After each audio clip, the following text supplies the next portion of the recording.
हर हर महादेव। श्री शिवाय नमस्तुभ्यं। मनसावाचा व्रत कथा। एक समय तरह तरह के फल फूल और सुंदर सुंदर जड़ी बूटियों से शोभायमान कैलाश पर्वत पर विराजमान श्री भगवान शंकर जी से श्री पार्वती जी बोली, हे जगत के स्वामी, आज मन बहलाव के वास्ते आप और मैं चौपड़ का खेल खेले। शंकर जी ने कहा कि चौपड़े खेल में बेईमानी बहुत होती है और हार जीत का पता नहीं चलता, इसलिए कोई तीसरा आदमी होना चाहिए जो ईमानदारी से हार जीत का फैसला कर सके। पार्वती जी ने ऐसा सुनकर अपने शरीर से मेल उतारा और आदमी की सूरत का पुतला बनाकर रख दिया और महादेव ने उसमें जान डाल दी। उसका नाम अंगद रखा तथा उससे कह दिया, हे पुत्र, हम दोनों की हार जीत की गवाही देना। ऐसा वचन बोलकर महादेव जी व पार्वती जी ने पासा फेंका और पुत्र से पूछा, बताओ कौन हारा कौन जीता। पुत्र ने मन में विचार किया कि अगर मैं कहूँ कि महादेव जी, पुत्र ने कहा कि शंकर भगवान जीते और पार्वती जी हारी। महादेव जी ने दूसरा पासा फेंका और फिर पूछा, कौन हारा कौन जीता। पुत्र ने कहा, शंकर भगवान जीते और पार्वती जी हारी। तीसरी बार पार्वती जी ने पासा फेंका और पुत्र से पूछा, बताओ कौन हारा कौन जीता। पुत्र ने मन में सोचा कि यदि कहूँ कि शंकर भगवान जीत हारे तो शंकर भगवान मुझे श्राप दे देंगे, इसलिए कहा कि शंकर भगवान जीते और पार्वती जी हारी। पार्वती जी ने यह सुनकर क्रोध में अपने पुत्र को श्राप दे दिया कि तू कोढ़ी हो जाएगा और रोता भटकता फिरेगा। यह सुनकर पुत्र उठा और एक तरफ चल पड़ा। बहुत दूर चलते चलते एक भयानक जंगल आया। उसने देखा 12 कोस की दूरी में फैला हुआ एक बहुत बड़ा तालाब है, जिसकी पाल पर बड़ और पीपल के बड़े बड़े पेड़ हैं, जिसके नीचे इंद्र की स्त्री इंद्राणी, ब्रह्मा जी की स्त्री ब्रह्माणी और देवता की स्त्री बैठकर व्रत पूजन कर रही हैं। उन व्रत करती हुई स्त्रियों को देखकर पार्वती जी के पुत्र अंगद जी ने पूछा कि तुम क्या कर रही हो। तब देवता की स्त्रियों ने कहा कि हम सब मनसावाचा नाम के महादेव के व्रत का पूजन कर रही हैं, इससे करने से क्या फल होता है। तब देवताओं की स्त्रियों ने कहा कि इस व्रत करने से मन की सारी इच्छाएं पूर्ण होती हैं। अंगद जी ने मन में विचार कहा, इस व्रत को मैं भी करूँगा। ऐसा विचार कर उन्होंने किसी से चावल, किसी से सुपारी और पूजा का सामान लेकर व्रत शुरू कर दिया। अंगद जी को देवता की स्त्रियों ने व्रत का सारा तरीका बता दिया था कि श्रावण शुद्धि के पहले सोमवार को कुमारी लड़की से 2 पुनी सूत कतवा कर डोरा करें। उस डोरे से शंकर भगवान का पूजन कार्तिक शुद्धि चौथ तक हर सोमवार तक करते रहे। कार्तिक शुद्धि चौथ के दिन ही इसका उज्जमन करें। तब 1.25 सेर घी, 1.25 सेर गुड़, 1.25 सेर आटे का चूरमा बनाकर उसके 4 भाग करके हिस्से कर लेवे। एक हिस्सा ब्राह्मण को, एक हिस्सा साधु को, एक हिस्सा गाय को देवे, एक हिस्सा सबको बांट देवे। सबको बराबर बराबर देवे, किसी को कम किसी को ज्यादा न देवे। इस बताए हुए नियम से अंगद जी को व्रत करते हुए 4 साल हो गए। इधर एक दिन अंगद जी को याद कर पार्वती जी ने महादेव जी से कहा, पुत्र को बहुत दिन हो गए हैं, कोई समाचार भी अभी तक नहीं है। आया कृपा कर कोई ऐसा व्रत बताओ जिसे करने से मेरा पुत्र मिल जावे। तब महादेव ने बताया कि श्रावण शुद्धि के पहले सोमवार को कुमारी लड़की से 2 पुनी सूत कतवा कर और उसका डोरा बनाकर गेरू में रंग कर उससे हर सोमवार को महादेव की पूजा करें।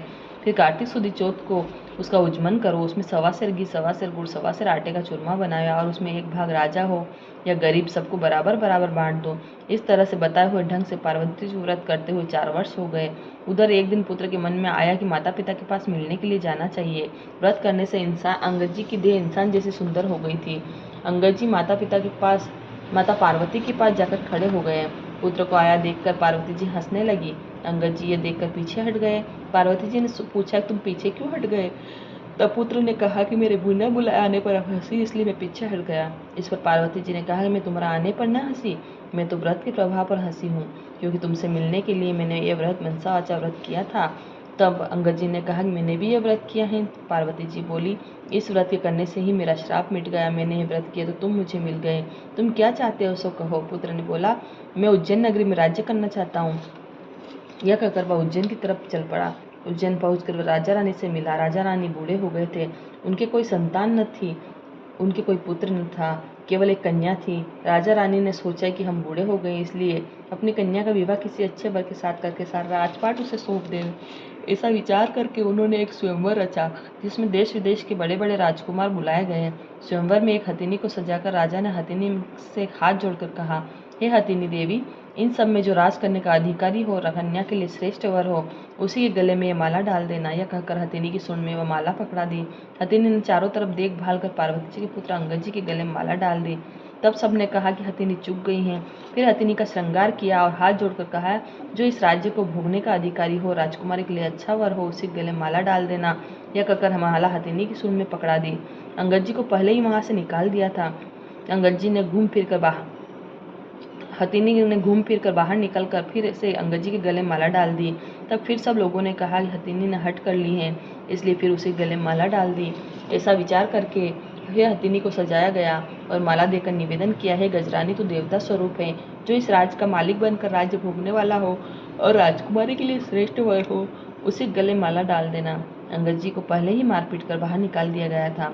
हथिनी घूम फिर कर फिर बाहर निकल गई और अंगद जी गले माला डाल दी। तब राजा ने नगर सेठ को बुलाकर आज्ञा दी, इन अंगद जी को अपने घर ले जाकर बारात बनाकर लाओ। सेठ अंगद जी को घर ले गया और वहां से बारात बनाकर राजा के यहाँ ले आया। राजा ने पंडित को बुलाकर मंडप की रचना करवाई और अपनी कन्या के साथ अंगद जी का विवाह कर दिया। सारा राजपाट उनको सौंप दिया और अपने खर्चे के लिए केवल 4 गांव रख लिए। राजकुमारी ने पूछा, आपका नाम क्या है, जाति क्या है और आपके माता पिता कौन है? तब अंगद ने उत्तर दिया, मेरा नाम अंगद है और श्री महादेव जी पार्वती जी मेरे माता पिता हैं। राजकुमारी ने कहा, श्री महादेव जी पार्वती जी तो देवलोक के देवता हैं, इस मृत्यु लोक में तुम्हारे माता पिता कैसे हो सकते हैं? तब अंगद जी ने कहा कि एक समय सुंदर फूल फल और वनस्पति सुशोभित कैलाश पर्वत पर विराजमान महादेव जी विराजमान थे। तब पार्वती जी ने महादेव से सोपड़ खेलने के लिए कहा। महादेव जी ने कहा कि हार जीत का फैसला करने वाला कोई तीसरा होना चाहिए। तब पार्वती जी ने अपने शरीर का मेल उतारकर पुत्र की सूरत का पुतला बना दिया और महादेव ने उसमें जान डाल दी। तब मुझसे कहा, हमारी हार जीत की गवाही देना। महादेव जी ने पासा फेंक कर मुझसे पूछा, कौन जीता? मैंने कहा, महादेव जी जीते। इस तरह दूसरी बार भी महादेव जी जीते और पार्वती जी हारी। तीसरी बार पार्वती जी ने पासा चलाकर पूछा, पुत्र कौन जीता कौन हारा? मैंने सोचा कि यह कहूँ कि महादेव जी हारे और पार्वती जी जीती तो महादेव जी मुझे श्राप दे देंगे, इसलिए मैंने कहा कि महादेव जी जीते और पार्वती जी हारे। पार्वती जी ने यह सुनकर मुझे श्राप दे दिया, तो कोढ़ी हो जाएगा और मारा मारा भटकता फिरेगा। पार्वती जी के श्राप देने पर मैं वहां से चलकर एक भयानक जंगल में पहुंचा, जहां बड़े भारी तालाब पर बड़ और पीपल के पेड़ थे। उस स्थान पर इंद्राणी ब्रह्माणी देवताओं की स्त्रियां व्रत कर रही थी। उनके व्रत को देखकर मैंने उनसे पूछा, ऐसा करने से क्या होता है? तब उन्होंने व्रत का प्रभाव तथा उसे करने की विधि बताई। तब मैंने किसी से सुपारी किसी से चावल मांगकर व्रत शुरू कर दिया। श्रावण शुद्ध के पहले सोमवार के दिन कुंवारी कन्या से 2.5 पुण्य सूत कतवाकर उसका डोरा किया, उसको गेरू में रंग कर महादेव की पूजा की और कार्तिक शुद्ध चौथ को विसर्जन कर 1.25 सेर घी 1.25 सेर गुड़ 1.25 सेर आटे का चूरमा बनाकर सबको बराबर बराबर बांट दिया। इस प्रकार ये व्रत पूरा किया। उधर पार्वती जी ने महादेव जी से पूछा कि हमारे पुत्र अंगद का कुछ पता नहीं है और बहुत समय से आया नहीं। तब महादेव ने कहा कि वह जीवित है, मैं बताता हूँ, इस प्रकार व्रत करो जिससे तुम्हारा पुत्र आ जाएगा। व्रत का विधान बताया कि श्रावण शुद्धि में पहला सोमवार के दिन कुंवारी कन्या से 2.5 पुण्य सूत कतवा कर डोरा करे और उस डोरे से महादेव की पूजा करे और कार्तिक शुद्धि चौथ को उद्यापन करे। 1.25 सेर घी 1.25 सेर गुड़ 1.25 सेर आटे का चूरमा बनावे, उसके 4 भाग कर ऊपर बताए हुए ढंग से बराबर बराबर बांट देवे। इस प्रकार बताए हुए ढंग से पार्वती जी ने व्रत किया। इधर में जाकर पार्वती जी के पास खड़ा हो गया। पार्वती जी मुझे देखते ही हंस पड़ी। मैं पार्वती जी को हंसता देखकर पीछे हट गया और तब पार्वती जी ने कहा कि तुम पीछे क्यों हटे? मैंने कहा, तुम मेरे बिना बुलाए आने पर हंसी, इसलिए मैं पीछे हटा। पार्वती जी ने कहा कि मैं तो इसलिए हंसी कि मैंने मनसावाजा व्रत किया और उसके प्रभाव से तुम मेरे पुत्र मिलते हैं। मैंने कहा कि मैंने भी यह व्रत किया। तब माता पार्वती जी ने कहा, तुम्हारे मन में क्या है सो कहो। मैंने कहा, उज्जैन की नगरी की राजकुमारी और उज्जैन का राज्य मुझे मिल जाए। तब पार्वती जी ने कहा, तुम्हारे मन की इच्छा अवश्य पूर्ण होगी। अब उज्जैन की नगरी का राज्य भी मिल गया और अंगद ने अपनी विवाहित राजकुमारी से पूछा, तुम्हारे मन में क्या है सो कहो। राजकुमारी ने कहा कि हमारे बिना गर्भवास के ही पुत्र होना चाहिए। तब अंगद जी ने कहा, तुम्हारे बिना गर्भवास के ही पुत्र होगा तो मनसावाचा व्रत ऊपर बताए हुए ढंग से करना। यह सुनकर अंगद जी वहां से चले गए। रानी ने मनसावाचा व्रत शुरू किया। 4 वर्ष के बाद एक दिन रानी ने दातुन करते समय दासी को पात्र भरकर जल लाने को कहा। दासी जल लाने गई, तब क्या देखती है, सोने की पालकी में बच्चा लेटा हुआ पैर का अंगूठा चूस रहा है। दासी ने झट आकर रानी से कहा कि आपके पुत्र हुआ है। रानी ने कहा कि हमसे हंसी करती हो? दासी ने कहा कि विश्वास नहीं तो चलकर देख लो। रानी ने जाकर देखा तो सचमुच पालने में बच्चा लेटा हुआ पैर का अंगूठा चूस रहा था। रानी ने बहुत प्रसन्न होकर महादेव जी से प्रार्थना की, हे भगवान, आपने यह पुत्र दिया तो इसके लिए स्तनों में दूध की धार भी निकल जाए। इतना कहते ही स्तनों में दूध की धार फूट गई। बच्चे को स्नान कराकर दूध पिलाया। इस प्रकार बालक धीरे धीरे बड़ा होने लगा। कुछ बड़ा होने पर एक दिन बालक ने अपनी माता से पूछा, पूछ बेटा कि मेरा पिता कौन है? तब माता ने कहा कि अंगद जी तेरे पिता हैं तथा श्री महादेव जी व पार्वती जी तेरे दादा दादी हैं। तब पुत्र फूल फगर ने कहा, यह बात तो मृत्यु लोक में कोई नहीं मान सकता। तब माता ने कहा कि एक दिन महादेव जी पार्वती जी कैलाश पर्वत पर चौपड़ खेलने की सोची। हार जीत का फैसला करने के लिए पार्वती जी ने अपने शरीर से मेल उतार कर मनुष्य का पुतला बनाया और कहा, तुम हमारी हार जीत का फैसला करना। यह कहकर महादेव जी ने पासा फेंका और पूछा, कौन जीता कौन हारा? पुत्र ने कहा, महादेव जी जीते, पार्वती जी हारी। दूसरी बार भी पासा फेंकने पर पुत्र ने कहा, महादेव जी जीते और पार्वती जी हारी। तीसरी बार पासा फेंकने पर पार्वती जी ने पुत्र से पूछा, कौन हारा कौन जीता? पुत्र ने महादेव जी से श्राप से डरकर कहा कि महादेव जी जीते और पार्वती जी हारी। पुत्र के ये वचन सुनकर पार्वती जी ने आवेश में अपने पुत्र को श्राप दे दिया कि दर दर भटकता फिरेगा और मैं तेरे सारे शरीर पर कोढ़ हो जाएगा। पार्वती जी के श्राप को सुनकर पुत्र वहां से चल पड़कर एक बड़े तालाब के पास पहुंचा, जहाँ पर बड़े भारी पीपल के पेड़ के नीचे ब्रह्माणी इंद्राणी मनसावाचा व्रत कर रही थी। अंगद ने कहा कि इस व्रत के करने से क्या होता है? तो देवता की स्त्रियों ने कहा कि इससे सब मन की इच्छाएं पूर्ण होती हैं। अंगद ने कहा कि ये व्रत मैं भी करूंगा। तब किसी से घी किसी से चावल मांगकर उन्होंने व्रत शुरू किया। व्रत करते करते 4 वर्ष हो गए। उधर पार्वती जी ने महादेव जी से पूछा, पुत्र नहीं आया, सो ऐसा उपाय बताओ जिससे मेरा पुत्र आवे। महादेव जी ने कहा कि श्रावण शुद्ध चौथ को जब पहला सोमवार आवे तब कुमारी कन्या से 2.5 पुनी सूत कतवा कर महादेव का पूजन करें। 1.25 सेर घी, 1.25 सेर गुड़, 1.25 सेर आटे का चूरमा बनाकर 4 भाग में बराबर बराबर, एक साधु, एक ब्राह्मण, एक गाय, एक को देना, आधा खुद खावे आधा बांट देवे। ऐसा 4 वर्ष तक करे। 4 वर्ष व्रत करने पर पुत्र आकर खड़ा हो गया और पार्वती जी हंसने लगी। अंगद जी यह देखकर पीछे हट गए। तब पार्वती जी ने अंगद जी से पूछा, तुम पीछे क्यों हट गए? अंगद जी ने कहा कि तुम हंसी इसलिए मैं पीछे हट गया। तब पार्वती जी ने कहा कि मैं तो व्रत के प्रभाव से हंसी। पुत्र ने तो पूछा, तुमने कौन सा व्रत किया? पार्वती जी ने कहा, मैंने मनसावाचा व्रत किया। पार्वती जी ने कहा कि इस व्रत के प्रभाव से मेरे श्राप का प्रभाव मिट गया। अब तुम्हारे मन में क्या है सो कहो। पुत्र ने कहा कि उज्जैन नगरी का राज्य चाहता हूँ। तब माता बोली, तुम्हें उज्जैन का राज्य मिल जाएगा। तेरे पिता के बताने से मैंने इस मनसावाचा व्रत को किया। तुम बिना गर्भवास के पुत्र उत्पन्न हुए। इस तरह अंगद जी तुम्हारे पिता और महादेव जी तुम्हारे दादा हैं। माता ने कहा कि पुत्र तुम्हारी क्या इच्छा है सो कहो। पुत्र ने कहा, हमारे यहाँ इंद्रलोक से विमान आवे जिसमें कन्या हो, उसी के साथ मेरा विवाह हो। पुत्र ने कहा, माता ने कहा, जब तेरी इच्छा पूर्ण होगी। तब पुत्र ने भी व्रत करना शुरू कर दिया और 4 वर्ष व्रत करने पर एक दिन सुबह पुत्र ने देखा आकाश से एक विमान उतर रहा है। विमान उतरने पर राजा ने विमान के पास पहुंचकर उसका पर्दा हटाकर देखा कि उसमें सुंदर कन्या बैठी है। तब राजा ने ब्राह्मणों को बुलाकर साज बाजा और ठाट बाट के साथ उस कन्या से विवाह कर लिया। एक दिन राजा शिकार खेलने गए, वहां शिकार नहीं मिला और रास्ता भटक गए और एक बाग में डेरा डाल दिया। वहां राजा भूख प्यास से व्याकुल हो रहा था। इतने में ही एक ब्राह्मण आ गया। उसने अपना पतरा देखकर कहा, आज कार्तिक सुदी चौथ का उच्चारण है। तब राजा ने कहा कि ब्राह्मण देवता मुझसे भूल हो गई है, सो चौथ का पूजन करावे। पूजन कराकर राजा ने नगर में खबर भेजी है कि राजमहल से 1.25 सेर घी, 1.25 सेर गुड़, 1.25 सेर आटे का चूरमा बनाकर भेजा जावे। रानी ने सोचा, फौज साथ में होने से इतने चूरमे से क्या होगा, इसलिए एक गाड़ी भरकर भेज दिया। राजा ने सोचा, मेरे लिए तो काफ़ी है किंतु फौज के लिए थोड़ा होगा। इतने में महादेव ने गुस्से में भरकर राजा को स्वप्न में कहा कि तुम अपनी रानी को घर से निकाल दो, नहीं तो तुम्हारा राज्य नष्ट कर दूंगा। तब राजा ने खुद महल में जाकर रानी को डांट डपट कर राज्य से निकाल दिया। रानी महल से निकलकर जाने लगी। तब रास्ते में दीवान मिल गया। उसने रानी से पूछा, कहाँ जा रही हो? तब रानी ने सब हाल कहा। दीवान ने कहा, राजा साहब का गुस्सा कम होने पर उन्हें समझा देंगे, आप मेरे घर चले। इस प्रकार वह रानी को अपने घर ले गया। वहां पहुंचते ही दीवान अंधा हो गया। तब दीवान ने रानी से हाथ जोड़कर कहा, आप यहाँ से चली जाए। रानी ने वहां से चली। तब रास्ते में उसे नगर का बड़ा सेठ मिला। उसने रानी से पूछा, किधर जा रही हो? रानी ने कहा कि राजा ने गुस्से में आकर मुझे देश से निकाल दिया है। तब सेठ ने कहा कि राजा को 1-2 दिन में समझा देंगे, आप मेरी हवेली में चले। रानी की हवेली में पहुंचती सेठ भी अंधा हो गया और कारोबार ठप हो गया। हुंडियां बंद होने से सेठ जी दिवालिया होने लगे। तब सेठ जी ने भी हाथ जोड़कर रानी से कहा, आप यहाँ चली जाए। रानी वहां से चल पड़ी। आगे चलकर एक कुम्हार मिला। उसने रानी से पूछा, आप किधर जा रही हैं? तब रानी ने राजा को गुस्से में भर आकर निकालने की बात सब सुनाई। तब कुम्हार ने कहा कि राजा जी को 1-2 दिन में समझा देंगे, आप मेरे घर चलो। रानी कुम्हार के साथ घर चली गई। घर पहुंचते कुम्हार अंधा हो गया, उसका आवा फट गया। तब कुम्हार ने हाथ जोड़कर रानी से कहा, आप यहाँ चली जाए। यह सुनकर वह रानी वहां से चल पड़ी। आगे चलने पर रास्ते में एक माली मिला। उसने रानी से पूछा, आप किधर जा रही हैं? तब रानी ने माली को देश निकालने की बात कही। माली ने कहा, आप मेरे बाग में चलो, 1-2 दिन में राजा साहब को मना लेंगे। रानी ने के बाग में जाते ही हरा भरा बाग जलकर कोयले के समान हो गया और माली भी अंधा हो गई। तब माली ने हाथ जोड़कर रानी से कहा, आप यहाँ चली जाए। रानी सोचने लगी, मैंने ऐसा कौन सा पाप किया है जिसके कारण जहाँ भी जाती हूँ वहीं अनर्थ हो जाता है। इस जीवन से तो मरना अच्छा है।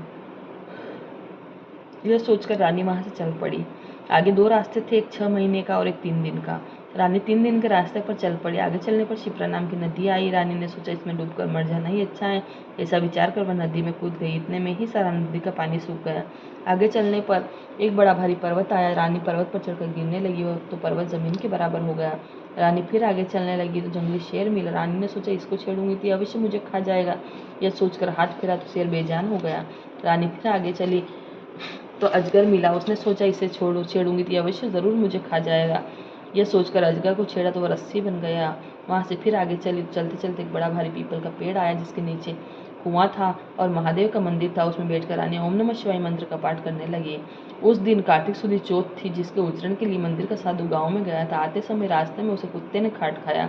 साधु ने सोचा कि मंदिर में कोई ऐसा कौन पापी आ गया जिससे मुझे कुत्ते ने काट खाया। रानी के पास आकर साधु ने कहा, कौन दुष्टा बैठी है? तब रानी ने कहा, मैं दुष्टा नहीं, दुखी स्त्री हूँ। यदि आपने मुझे धर्म की बेटी बनाए तो अपना सारा हाल बताऊं। तब साधु ने कहा, मुझे तुम मेरी धर्म की बेटी हो, अपना हाल कहो। रानी ने सब बातें बता दी। साधु ने कहा कि आज कार्तिक शुद्ध का चौथ का उच्चारण है, राजा को अधिक नहीं और गरीब को कम नहीं देना चाहिए, इसलिए एक से लड्डू बनाए। तब रानी ने विचार किया, मैंने राजा के कहने पर चूरमा अधिक भेजा था, इसलिए मुझे दुख मिल रहा है। रानी ने साधु को से कहा, इस व्रत को मैं भी करूंगी। साधु ने कहा कि सावन शुद्ध दिन पहला सोमवार आए तब इस व्रत की विधि बताऊंगा। कुछ दिन बीतने पर सावन शुद्ध आई तब रानी ने साधु को याद दिलाया। साधु ने गांव में जाकर पूजा की सामग्री इकट्ठी की और रानी ने पूजा आरंभ की। सावन के पहले सोमवार के दिन कुमारी कन्या से 2.5 पुनी सूत कतवाया और महादेव की पूजा की। कार्तिक शुद्ध चौथ का उद्यापन किया। 1.25 सेर घी, 1.25 सेर गुड़, 1.25 सेर आटे का चूरमा किया।